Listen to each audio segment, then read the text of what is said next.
Welcome back to Eolo-Kometa on Pro Cycling Manager 2021, episode 64. Good news at the start, Skjelmose is now better. 79 mountain instead of 77. That is glorious in his quest to become a GC rider of high caliber, so I'm happy with that. In today's episode, we'll ride both the Ronde van Vlaanderen, the most important race in the world, and it's Zulia Basque country, so that should be fun. Starting off with RVV, then a fitness peak, Alessandro Covi at the start, so on paper he should be fine in the race. The rest are technically domestiques unless they've got a very good day. Oh la la, a +4 on the day for Alessandro Covi, 81 cobble and 82 hill, great secondaries, that is splendid. Oldani can protect him. Next to that, good days on everybody, a +4 on Aramburu, so if something goes wrong with Covi, we've still got a secondary option. 97 kilometers to go for the peloton. Covi's right there sitting in his train, and I'm going to hammer it up the Gleisberg, the first proper climb in a series of consecutive climbing. So I think we can split the group here if I play it nicely. So that is the aim here. I'll try and split up the peloton in groups and make it a hard race like we did in E3 in this series, because that benefited us, and I fear if I wait too long, then the other teams will have too many domestiques to beat me. 95 for a bit, and let's see if it cracks even more. Let's do 85. I don't want to drop my own team either, so that would not be ideal. We are gone with our team, and gaps are opening up left and right, so this is going perfectly. Let's lower it towards, well actually, let's keep it up on 85 for now. Auto Quaremont coming up. Oliveira will try and ride past the red annoying car on the Auto Quaremont. Every single time we do this climb, the red car is in the way, which really annoys me. Let's do 95 and see if that does anything. People might be able to come back right here, but nope, not directly happening. Laporte behind. That's a decent rider these days, that's for certain. Oliveira, keep it up on 85. Paterberg coming up. Schelling can move towards the front, otherwise we might have trouble with the energy of Oliveira. Let's do 85 towards the top with Schelling. Nothing too extreme, and the other riders are on like already a minute of that group, so I'm happy about that. Sagan's having to chase that back alone. Jeez, and he's done for. Completely done for. Philipsen done for. Oh, Sheffield's down. Sheffield is damn it. Damn it, damn it, damn it. Come on, get up, lad. Oh, he's gonna land in this group, is he? Oh my god, that guy almost crashed over me.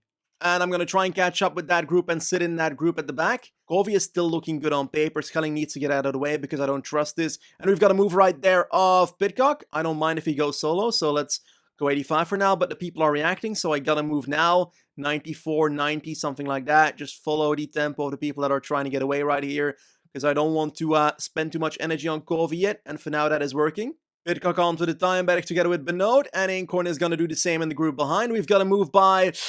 Come on, Van der Poel, don't do this to me. Don't do this to me, Van der Poel. Don't do this to me. Come on, come on, come on. We gotta be able to follow that. We gotta be able to follow that. He's trying to get away. He's trying to get away, the dude. That's not friendly. Here we go. The Koppenberg is coming up. 85 on Aramburu. Van der Poel is about to be caught again. 130 towards Pidcock already. Jesus Christ, he's strong today. And I'm gonna try and go 90 now. Let's prep it. Incorn still holding on, but it won't be for long. This car is in the way, but I guess we rode through it. Let's try and do 99 right now with Aramburu on to the Koppenberg past Van der Poel. Let's keep this up. Some people will drop, some people won't. Likely Van Aert will not be dropping. Van der Poel, I doubt he will drop either. So let's just keep this up together with them on 85 and see if we can catch Benoot and Pidcock now. 45 seconds only now. A good solid Koppenberg. 40 seconds now. We are with Benoot. We've got only Pidcock ahead. 30 seconds. We've got to move. Nope. Asgreen doing something weird. Let's keep moving up. Eikenberg is next. I'm gonna move up with Covi himself and protect him with Aramburu, because Aramburu's kind of done for right now. So let's get out of the way because he's gonna be done for. And we're gonna catch up with Covi himself. People on the right might try and attack Van der Poel and Asgreen. Let's see if we can follow that on top. Ooh, that's a move, that's a move, that's a move. Let's follow that. Let's follow that, let's follow that. Let's follow Van der Poel. Come on. Close that down, Van der Poel. Van der Poel, Van der Poel, Van der Poel. Don't let Asgreen go. Don't let Asgreen go. We need to try and chase this man, otherwise we are losing this, so it's only 10 seconds, so we should be fine on paper, I'd say. We are still in the group of favorites. 5 riders are left for the contention of RVV with 36 kilometers still to go. Oh my god, Van Aert is attacking away now. Van Aert is attacking away now. He can't do that. We need to work together, guys. Otherwise, we're not catching Van Aert. 15 seconds, people. Come on. Pidcock is really giving his all to try and chase down Van Aert right now, and I'm not pacing as much as he is, that's for certain, but we've got the Molenberg coming up, and I do think attacks might happen here, so I'm going to try and be ahead of that. This motorbike is really blocking me. Oh god, we caught Van Aert too early because now attacks will follow, and I don't like that. I'll just sit in the wheel of Van der Poel for the rest of the race because I'm going to risk that. I just spotted the tired animation on Van der Poel, so I switched my wheel to Pidcock because I'm scared now. 4 kilometers to go. Let's keep on following Pidcock right now. Let's do this. We've got to move by Asgreen. Oh my god, is nobody going to respond? Okay, there we go. We've got moves right now. Let's follow the wheel of... Oh god, I'm in the wrong wheel right now. I'm in the wrong wheel right now. I want to be in the wheel of Pidcock. I want to be in the wheel of Pidcock. I'll wait to launch to a... I've got no energy. I'm not going to do this. It looks like it's going to be Pidcock indeed. We're going to finish... Oh my god, Asgreen? Asgreen? Asgreen? Really? Oh my god. It's Pidcock. That was close in the end. In the end, 5th is not really the result we came for after last year's victory, but I guess we can be happy with how we rode it. I think the specific variant of RVV is very difficult because the last 30 kilometers are so flat between the limited amount of climbs in the final that you've got to control so many attacks with your single rider, and if you don't respond, the AI will let them go, so yeah, what can I do about it? Next up is Itzulia Basque Country, one of my favorite one-week races. We've got 6 days to ride, starting off with a hill stage, followed up by another hill stage, another hill stage. We've got probably the Queen stage on day 4 to Arate, another hill stage on day 5, finishing off with a time trial. There's actually pretty solid competition at this race with Sergio Higuita, Egan Bernal, Joao Almeida, Vingegaard, Vlasov, Roglic, and so forth. I decided to go with Juan Ayuso as my leader for this race. He's definitely not the favorite, but we'll try and do our best and see where we can land. Oh snap, a -3 on day 1, that's not great, but fortunately it's not the Queen stage. We're moving on to the final climb of the day. I'm not overly confident today, my energy is not where I like it to be, but that is because that bad day on Ayuso. We've got Lipovic and Ropero with him, while it looks like Groupama's doing most of the pacing here. Let's keep ourselves at the front and see if we can attack towards the end of the climb. The answer was no, so we're heading towards the final sprint right now in this descent with 1.5k to go. Ropero at the front, but he does not have the acceleration. Madua does though. Madua seems like he's going to get it ahead of Kus and Ropero in third. Ayuso kind of disappointing, but it was the positioning in the group that made that happen, to be honest. Of course, the first leader is now Valentin Maduas. We're third with Ropero, but on paper, Ayuso is our leader. Like, it stays the same despite this result. Next up looks like it's going to be a reduced bunch sprint, so most likely we'll use Ayuso with his 80 acceleration against the likes of Matthews and so forth, so not the biggest chance to win. 3 kilometers to go. We've got Ayuso sitting behind Ropero. Why is Ropero there? Does not make sense. Let's try and start my sprint with Aramburu, who's not a real lead out, but I'll do it anyway. Ayuso in the wheel. Come on, wait. Ayuso goes. Let's go with everybody. There we go. Feline versus Ayuso. Come on. Yes. I think we've got it. No, we don't. Damn it. Second.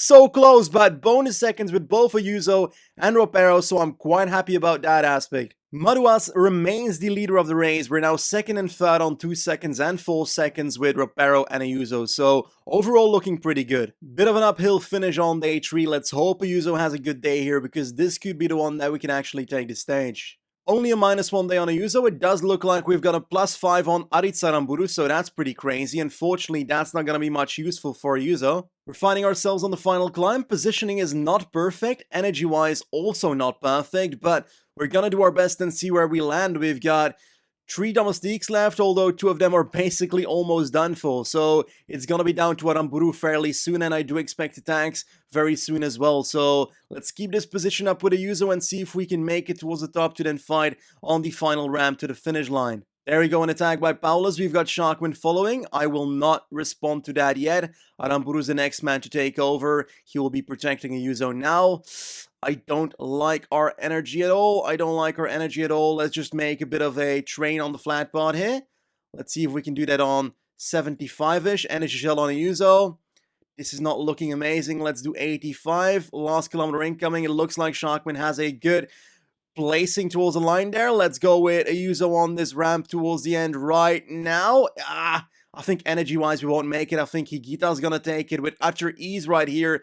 We're kind of disappointed, but I guess we're saving a top 10 in the end, or are we gonna fall out of that in the final few meters? I don't know. It looks like Higuita will take it on the line. Yes! Almeida comes in second, and we're gonna be finishing, I think, roughly 10th. In the end, we finished 12th, and it looks like there's a 22-second gap between 8th and 9th, so that's not good for our GC. Damn it. We are now 9th on 26 seconds of the leader, still Valentin Madouas. On to what's arguably the queen stage of Etsulia Basque Country, the stage towards Arate. We are not in the top 10 favorites, so arguably not looking good, but we'll do our best. Nice, on a day like today, +2 on a Yuzo, that's what I like to see. I'm in a bit of trouble on the third last climb, my positioning was not perfect, and because of that I think the front part of the peloton is literally riding away from us, so this is very bad.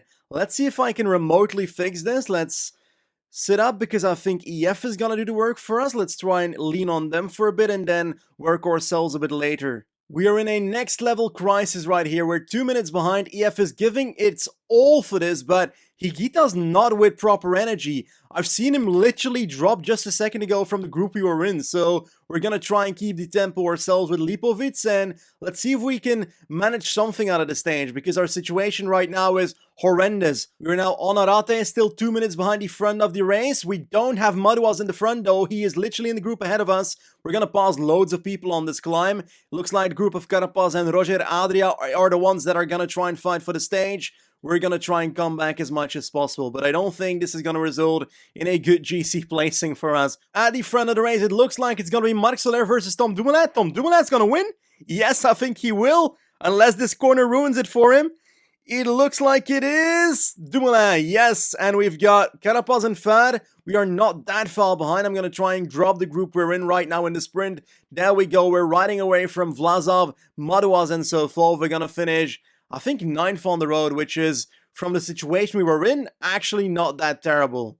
We started the stage on 9th in GC, we fell down 1 spot to 10th right now, so definitely not the result we were looking for. Marc Soler is the new leader of Etsulia Basque Country, 40 seconds on Almeida, Kemna in third. On to another hill stage then on day 5, simple as that. With about 72 kilometers to go, you might say, Benji, nothing will happen at this point in the race, but the steep climb on the right top is coming, the Alto de Olaberia, and that is 1.1k at 12%. I want to be in position because I believe the peloton could genuinely split up on a climb like this, so positioning is key. 119 people before the top still in the peloton. Let's see what it does when we get over the top. 44 people in the group right now after that hill, and it looks like some teams like Ineos are willing to keep it going by pacing with their second guy in GC. I think Rodriguez is pacing for Jonas Vingegaard. Yes, he's on 8th. The same steep climb is coming up again, but I tried to move up, but Mader just blocked me into oblivion, so I'm terrified from what is going to happen on this climb towards me. Come on, Ayuso, move up, move up, move up. We gotta find a way because this group will split up. Oh my god, this is horrendous. I think this is terrible. Aramburu, what are you doing? You had one job, that was protecting Ayuso, and you're not even with him. We're still in the group. Oh my god. I did not see that coming. Ropero is done for. Ayuso is the only one left. Let's sit up near the front of the group now. We don't want to be the initiative maker in this stage. We want to follow for now. The last climb is still the steepest one, and I'm scared of it. Oh my god, people are attacking me on the flat, and nobody else is working with me. Why? Why would you do that to me? Really? We're gonna get dropped on the flat before the steep climb? I didn't anticipate that.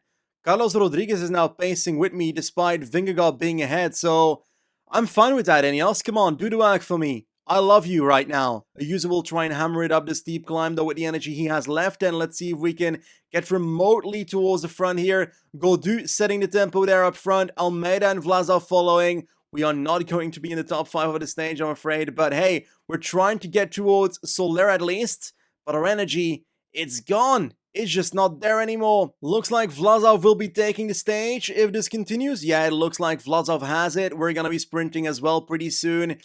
Doesn't look like a top 10 will be easy though, but actually, we're gonna get 9th on the stage. Nope, 10th. Carapaz passes us in the last 200 meters. Looks like we're now not in the top 10 of GC anymore, so that's not exactly an improvement, guys. This race really has not been the race we were hoping for.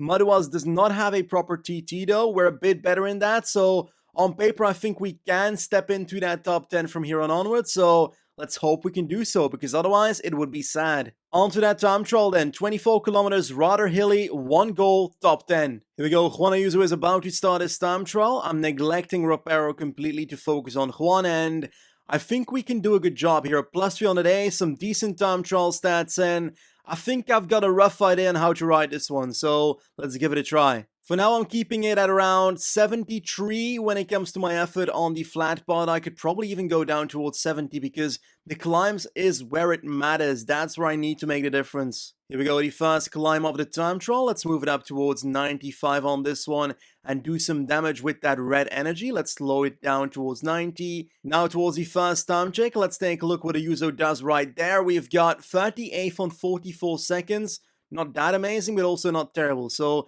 let's slow it down again towards like 73 and prep for the final climb. Oh my god, Madouas is doing a better time trial at the first time check. I did not anticipate that.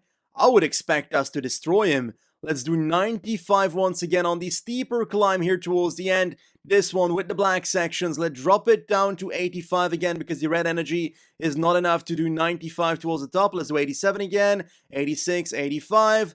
And let's keep that going for a bit. I think we can actually keep that going nearly towards the line. So let's try and do so with Juan Ayuso. Final stretch right here. We're doing a little sprint at the end and we finished 27 on 49 seconds. Let's see what Valentin Madouas does at the finish. I think this one will be worse. Let's take a look. Madouas gets 50 seconds. Oh my god. We did 1 second only better. That is not good. Well, that's rather disappointing. We're still 11th. Damn it. We're not even in the top 10 of this bloody race. I think we can quite fairly say that these are not the results we came to Itzulia for, and yeah, rather disappointing this one. Not the end of the world, but unfortunately that's the end of today's episode though. Next time we continue with Paris-Roubaix, we've got Brabantse Pijl, Amstel Gold Race, Flèche Wallonne and Liège-Bastogne-Liège, and then after that we start the Giro d'Italia, something I'm very much looking forward to. Once again, thanks for watching, and I'll see you soon. Goodbye.